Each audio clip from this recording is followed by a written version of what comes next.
Bill, you were involved with IH for almost 20 years. Why did you stay involved in the organisation? What attracted you about it? I think there are two reasons. One was John Haycroft. I mean, quite simply, his energy, commitment, enthusiasm. But there was something else that made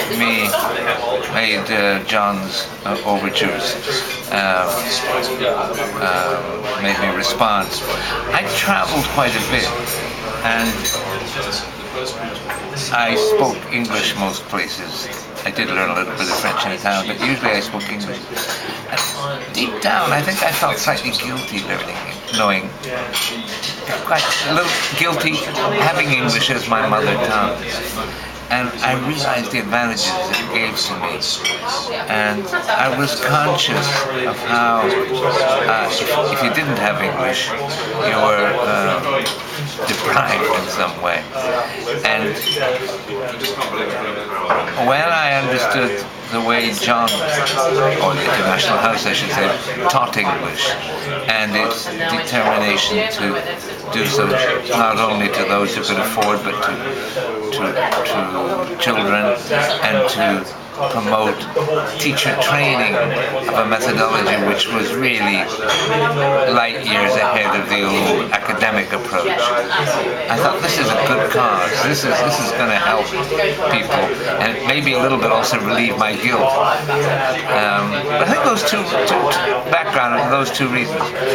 Having said that, I also realized that it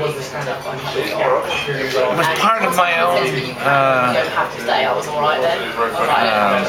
interest in life, and that to understand that, because I realized that teaching was important, and I arranged for 3 of my family to go through the teacher training process at IH. Not necessarily. I mean, they decided, but I encouraged them. Not necessarily to teach English, but because the approach to teaching, the way International House does it, is something that serves everybody well in other fields and other contexts.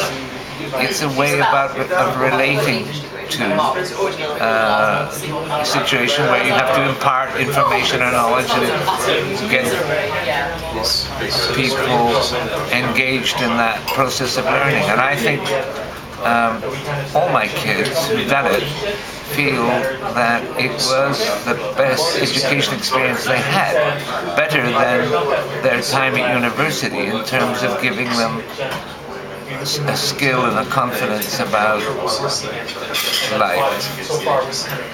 Making it sound very solemn, but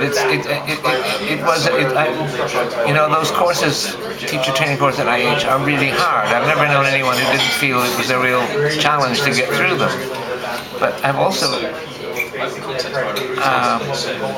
aware through my children, because I haven't done it myself, that it was very worthwhile, and that it was something they much enjoyed.